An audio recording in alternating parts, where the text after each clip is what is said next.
Today we have very important report that I would like to share with you. Uh, United Nations extends sanctions on South Sudan. According to this report, the United Nations Security Council has voted to extend sanctions on South Sudan for another year. The measures include an army embargo, travel restriction on certain individuals, and the freezing of assets connected to those under sanctions.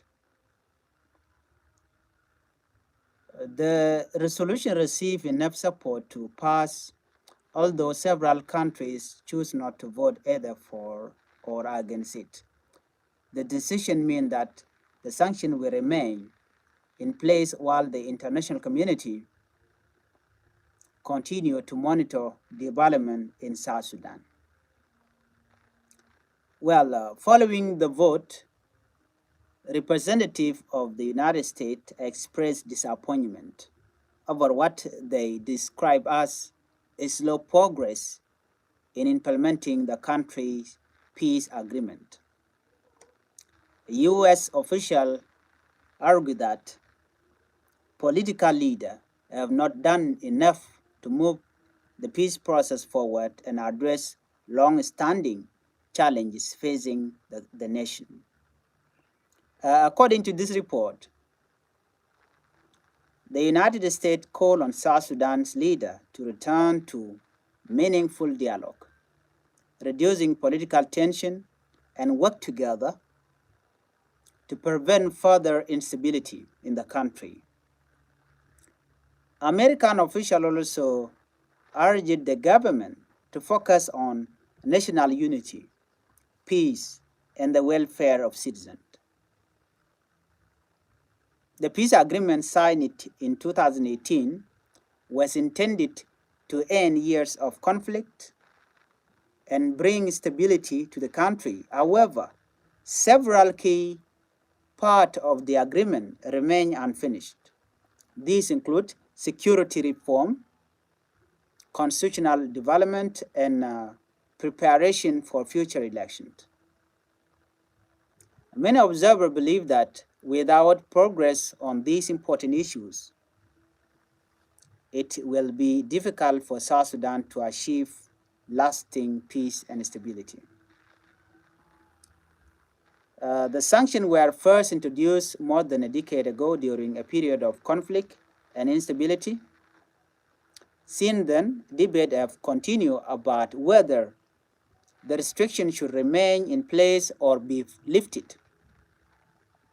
Supporters of the sanctions argue that they have encouraged political leaders to fulfill their commitment, but critics, however, believe that the measures have not solved the country's problem and may limit the government's ability to improve security. As discussions continue, many South Sudanese citizens hope to see progress that will bring peace, economic growth, and better living conditions for communities across the country. Let's move on to another report. South Sudan reaction to the sanction decision. The South Sudanese government has strongly criticized the decision to extend the army embargo. Speaking at the United Nations, South Sudan representatives argued that the restriction make it more difficult for the country to respond to security threats and protect civilians. According to government officials, South Sudan continues to face challenges from army groups and insecurity in different regions. They say that maintaining the embargo limits the country's ability to strengthen its security institution and safeguard its border. Government representatives also stated that peace can only be achieved when national institutions are strong and capable of maintaining law and order. South Sudan further appealed to the international community to reconsider the sanction. Officials pointed to previous calls from African regional organizations that have encouraged a review of the restriction. Meanwhile, China and Russia expressed concern about the continued sanction. Both countries suggest that the international community should consider changing its approach and reviewing whether the restriction remain necessary. According to this report, Chinese representatives argue that sanctions should not become a tool for political pressure. They emphasize the importance of supporting countries as they work through internal challenges. Russian representatives also called for more balanced approach. They argue that future engagement with South Sudan should take into account the country's unique history, culture, and national circumstances.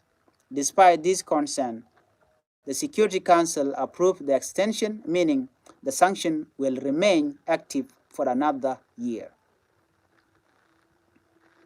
The debate over sanctions is likely to continue as South Sudan works toward implementing its peace agreement and prepare for future political development. Let's move on to a deadly road attack in Jonglei State. In another troubling development, local authorities in Jonglei State have reported a deadly attack on a passenger vehicle. According to officials, the vehicle was traveling through Duke County when army attackers ambushed it along the road. Initial reports indicate that several people lost their life while others suffered injuries. Some passengers are also reported missing following the attack.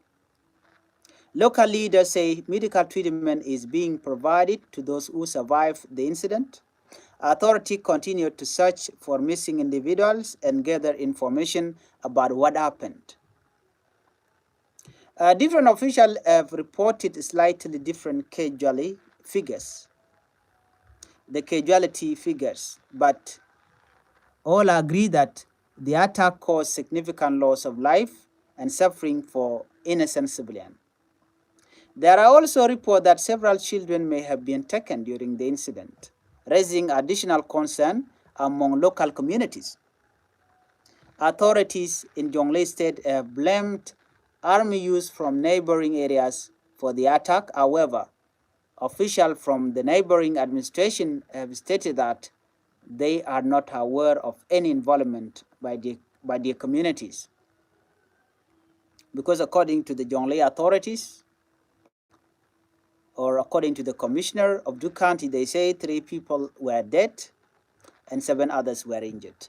As investigation continues, the exact detail of the attack remains unclear. Unfortunately, violence between communities continue to affect part of Jonglei State and surrounding region. Cattle raid, revenge attacks, and intercommunal conflict have led to death, injuries, displacement, and abduction over many years. Many residents are calling on leaders from all sides to work together to improve security and prevent further violence. Well, these 3 stories highlight the serious challenges South Sudan continues to face. On one hand, international pressure remains focused on the country's political transition and peace process. On the other hand, local communities continue to struggle with insecurity and violence. The renewal of sanctions show that international organizations still have concern about the pace of reform and implementation of the peace agreement. At the same time, South Sudan leaders argue that security restrictions make it harder for the country to address threats and protect civilians. The deadly attack in Jonglei State is another reminder that many communities continue to face serious security challenges despite years of peace effort. As South Sudan moves forward, many citizens hope to see greater cooperation among political leaders, stronger security measures and meaningful progress toward lasting peace. Thank you for watching today's report. If you are new here to Changfied YouTube channel, I would like you to help the channel by subscribing and turn on the notification bell so whenever we upload a new video, you can